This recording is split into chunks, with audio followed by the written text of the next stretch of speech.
Hi guys, and welcome back. Just behind me is Newcastle's West End food bank. I thought in today's video it would be a good opportunity for me to come down to a food bank and to show you everything that's going on in Newcastle. I think it's always important that, yes, we're going to be talking about Newcastle United and Adidas in this video, but it's also a good opportunity to kind of do a two-in-one. We're going to educate you a bit about a food bank as well and show you what actually goes on inside and speak to some staff members after I've had a chance to go for Newcastle United's brand new partnership deal with Adidas that is coming on the 1st of September. It's been announced by both Newcastle United and Adidas after the Amazon Prime debacle. So pretty much Amazon Prime actually released episodes 3 and 4 of the documentary early. They took it down after a couple of hours. So it's either one or two things here. One, they've either done it on purpose so Newcastle fans could watch the scene with Adidas and they get excited to talk about it on social media. And if that is the case, then it was actually quite smart business, and all of a sudden thousands of people are talking about a scene that's going to come out in a couple of weeks' time. Or in my opinion, the more likely case is that it was a mistake by Amazon Prime. Newcastle and Adidas then have kind of jumped on the mistake and decided to tease it a bit early. So it depends how you look at it. I mean, it just depends on your personal opinions and preferences. But I'm here to talk about this deal because I actually think it's much bigger than you guys might think, and I think it can actually go further than the shirt itself. If you're new around here and you like what you watch, make sure you get down there, hit that subscribe button, smash the like button, that's what you enjoy. Let me know your thoughts down in the comment section about Adidas. A quick heads up for me, we're going to mention a lot more in the second half of the video, but I will put a link down in the pinned comment for the food bank if you'd like to make any donations. I'll talk about it a lot more in detail as we get past the Adidas stuff, but just a massive heads up there. I wanted to start things off by talking about Newcastle's kit supplying deal with Adidas. This is before we even consider going into how ambitious it could get beyond that, but just on an initial point of view, just how big is Adidas coming into Newcastle United? Well, after what has been a long time, we've had them in the late 90s and the early 2000s, some iconic kits, may I add, some of the best kits you will ever see at this football club. They are now finally returning. One more season at Castore and they are out after this year. And one of the main reasons why Adidas coming in is so huge for Newcastle United is on the revenue side of things. They generate probably the healthiest amount of money, I would say, from any kit supplier. Adidas are a big deal. I'm actually going to show you a chart now. So that was Newcastle versus Arsenal last season when it comes to commercial revenue. Newcastle now, since the takeover, are a team that wants to compete with the big six. We're being able to do that on the pitch, but that chart is the exact reason why we aren't doing it off the pitch. We just aren't generating enough money. You can see they're funny here compared to Arsenal. It's just ridiculous. We now have Newland, so that's rumoured to be around £30 million per season. So we're getting 75% of what Arsenal is in the front of shirt sponsorship according to that chart. So logically, if you were to say, per se, let's say Newcastle was to get 75% of what Arsenal was getting off Adidas, that would be around £56 million. A lot of money, but regardless of the actual key figures that are going to be in the end, it's a massive improvement on Castore, and that's the main concern we have with Castore. We weren't getting any money off these guys. We're just not. I mean, it can only take us so far. There's always that ceiling you would get for Castore, but now with Adidas, the sky is no limits, and it's just going to be a key part of actually making sure Newcastle, under financial fair play, can splash that cash. We've got to generate what the club earns in order to buy. We will do that now. Adidas is designed to do that. They're the best of the best, and I think, well, for Newcastle fans and for Newcastle as a club, you can't get any better than Adidas. I wanted to touch on Adidas's £850 million training complex in Germany. Arsenal last season, one of Adidas's clubs that they are a kit supplier for, had pre-season matches. Adidas gave them a chance to come to that training complex. This was the place that Amanda murdered, Darren Hughes and Peter Silverstone actually attended last season. They went in there to construct a deal with Adidas and they had a chance to see with their own eyes this major sporting complex. I mean, state of the art, best in the world. They've got swimming pools, they've got tennis courts, they've got everything you can possibly think of. £850 million on a training complex. Now, the reason why I think this is quite interesting for Newcastle as well, because long term we want to build a new training complex. We're staying at Benton at the minute, but we can only do so much with the land we have. Long term, we already know this, but Newcastle wants a brand new training ground. They want to relocate it, they want to build it from the ground up and have one of the best sporting complexes in the world. Now, I think it's hardly possible and hardly plausible that Newcastle would actually try and get something going with Adidas. They got all the schematics right in front of them. This is exactly what they've done. Honestly, I think they'll ask Adidas questions, or I like this, how did you do this, or I really enjoyed this. And long term, I think this is going to be a healthy relationship anyway, but I do see it highly possible that Adidas would actually do something with the training ground. I don't know exactly what that'd be. For example, it might be called Newcastle United's Adidas training ground. I know for the stadium as well, eventually, I do expect St James's Park, the stadium name, to change to a Saudi Arabian company, and that's just to get more money into the football club, whether you guys like it or not. I do definitely think name changes around the board could happen in order to try and commercialise more revenue. I'm not exactly sure how it'll work for a training ground because, well, I think it's completely different to a stadium, but if Newcastle's training ground was called Adidas, would they make more money on a season-upon-season basis? I definitely think they probably could. And I think, well, under financial fair play, Newcastle will always kind of look around that corner. And I think in the training ground side of things, I definitely think Newcastle will ask Adidas questions. How did he do this? What can we do? They'll definitely be floating around that question, so in the back of their mind they can get the architects, they can get everything they want on paper, write it down, and we want to do this in the next 5 years, we want to do this in the next 10 years. And I think there could potentially be a long-term healthy relationship, and I definitely think there's more than what meets the eyes when it comes to our things as well. I think Adidas definitely is the sort of guys that can help you out elsewhere. And I think, well, long term for Newcastle, they're going to enjoy this deal. They loved it in the episodes. I know, especially in Amazon Prime, you do have to show certain things, and the club definitely has a bit of control on that.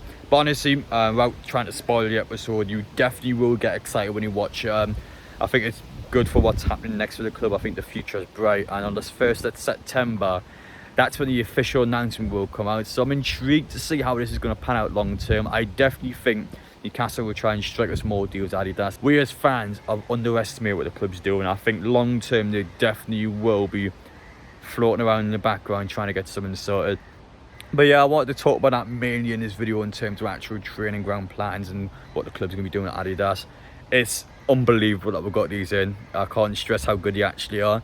But now I wanted to kind of touch on the food bank side of things. So I'm actually down here now. I'm going to explain my outro, why I'm here. I'm going to explain what's happening on Sunday, but I just thought it'd be a good opportunity now in this video to try and promote the food bank as well, because things have been quite tough over the last couple of years due to the cost of living crisis. So I'm going to go inside there now, speak to a staff member, and I'll get a chance to show you guys how a food bank would actually operate. Yeah, my name is Carol Rowland. I'm the Pathways Welfare and Advocacy Manager for Newcastle West End Food Bank. So today we actually are at the West End Food Bank. It's a good opportunity for me to show you guys how a food bank will operate. It's a good opportunity for me as well to kind of learn a bit about the food bank. And I wanted to begin off just say, on a casual day such as now, what would you actually do inside the food bank? Okay, well it's Tuesday and we're at Food Bank this morning. I've already been across to West End Food Bank, dropping off our welfare team there. And we're here at the Lilia, the old Lilia Centre in Benwell. And we're here every Tuesday, 10 a.m. till 1. So people come along with a pre-disposed voucher, and that will give them some food, and it's a 3-day emergency parcel and some extras as well, so that's lovely. So it's probably actually lasting for about 4 days.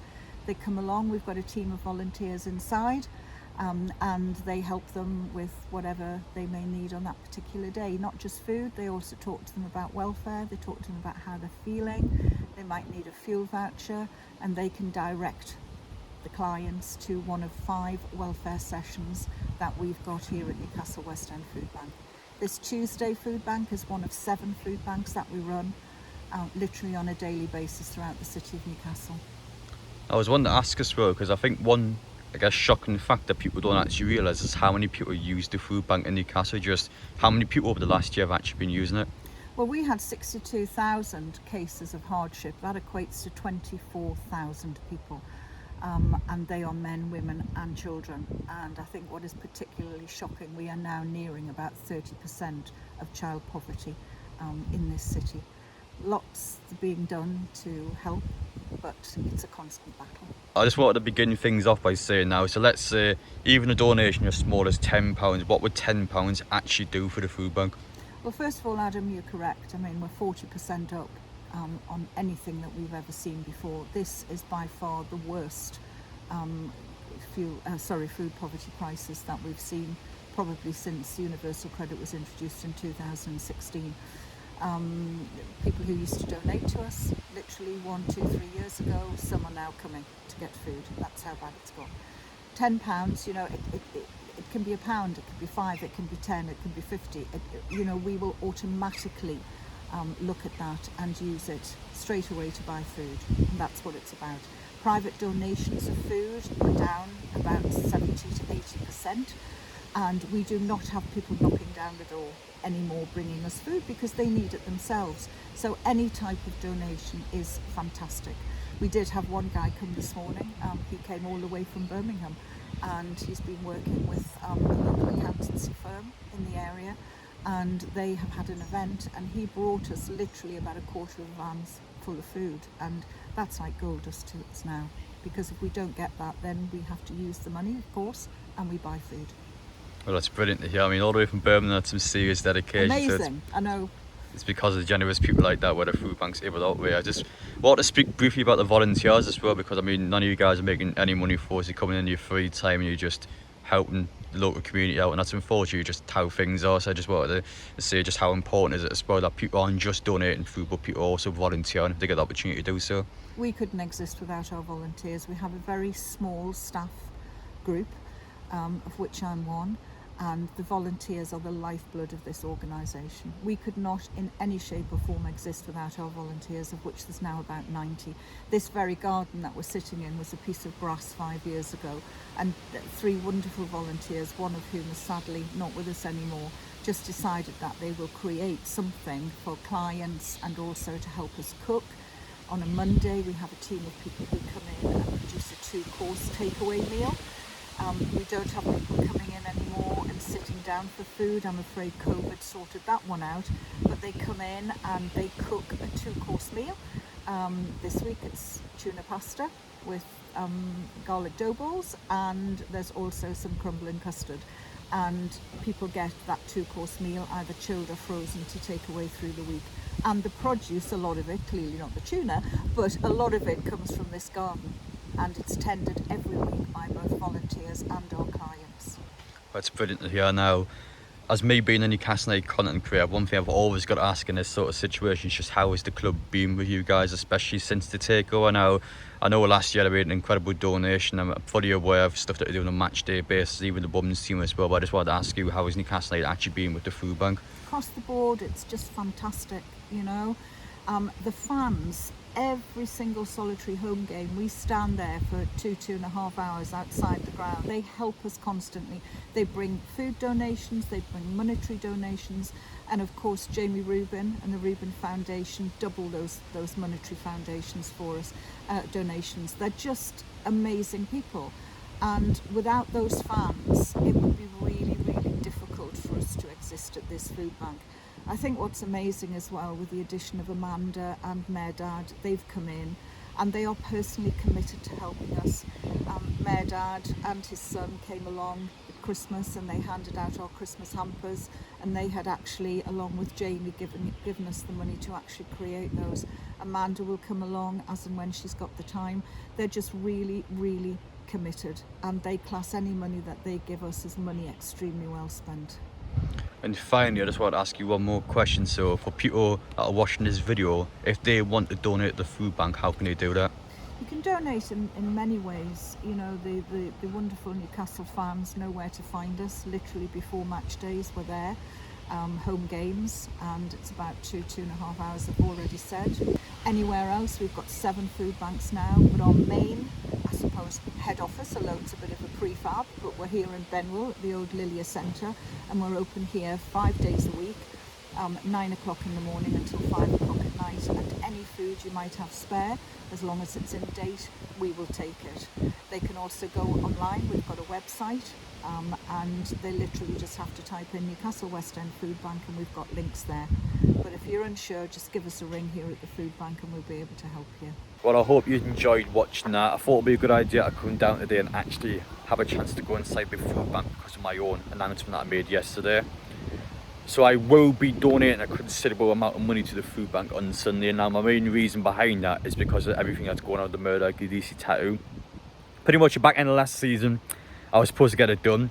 Then we had the entire summer, and we're coming to September now. I still don't have the tattoo. I've just been busy really well. I've been out of America, Newcastle in the transfer window. I can't kind of book something in because, well, the transfers has popped out of nowhere now. I know things are finalised now, there'll not be any more signings coming in. But I kind of want to do a forfeit because of the fact I don't have a tattoo. Now, I'm not going to lie, I just don't know what to actually do for the tattoo because, well, I know I'm getting a murdered tattoo, but what tattoo do I get? Who do I get it from? How do I structure the video? I don't know what to actually physically do. So, I mean, the video itself would just be crap at the minute. So I thought, well, you know what? I'm going to stop worrying about it. I'm just going to get a forfeit done now. I'm going to get something done now. So eventually, I don't know what the future is regarding the tattoo. So I just thought now I'll at least update you guys on what's going on. So I've decided that I'm going to donate some money to the food bank as a forfeit. Now, I actually bought a pair of check Toyota player issue boots from someone, and this lovely lady actually wanted me to donate the money to the food bank instead of giving it to her. So on top of the money that she wanted me to give to the food bank, I'm going to bump it up to £500. Someone was actually kind enough yesterday after I put out my announcement to say, well, Adam, I love what you're doing. I'm going to donate you £50 now to add to the food bank. And because of Jamie Rubin doubling that amount, that now means on top of the £550 donation, it will actually be doubled to £1,100 just off, well, I guess, my announcement so far. Just a heads up, guys, if any of you aren't living near Newcastle, or I guess want to, for whatever reason, give me money to donate to the food bank, I mean, I definitely recommend you just to go in the description and donate yourself if you feel like you want to make a contribution. But yeah, I just wanted to mention it anyway. So there will be £1,100 at least getting donated to the food bank on Sunday. Now, I just want to say this now and kind of do it on Sunday. I don't want to keep banging on about it. The last thing I want to do is to give off the impression that I guess I'm trying to do it to make myself look good. I mean, I'm not at all. I think it's always important when you're doing something like this, well, a good deed. I think a good deed isn't actually a good deed if you keep kind of bragging on about it, you keep boasting about it. I think the last thing you want to do is to try and, I mean, do anything like that, because, I mean, that's sad being in it there, seeing people come in. It just, something that's continued to rise as well. It's just sad, the cost of living crisis, and to see people actually be forced to go to a food bank. I mean, it must feel quite demoralising going in there and having to collect food and drink off someone else. It's just, I mean, it's the absolute worst. I don't think it's good enough in the UK. So I thought there'd be a good forfeit to actually donate somebody to the food bank. I think that's fair for now. Eventually I might get a tattoo. I haven't said I'm not getting a tattoo, I think that's clear, but I just don't know what's going on with it. I'm not going to kind of swerve it towards direction because I honestly don't know myself. I need to get an actual video kind of structure. I need to know what I'm doing with the tattoo. It's constant. I don't know what the hell is going on. So I need to actually have a proper think about it. Obviously, I don't want to pester him and ask him to do stuff as well. I'm just not the kind of person I am. But yeah, let me know your thoughts down below anyway. I think for now it's fair doing a forfeit. I think that's fair for me, obviously delaying this tattoo, and then we'll see what happens in the future. But appreciate you guys watching. Let me know your thoughts in the comment section, and I'll see you all in the next one.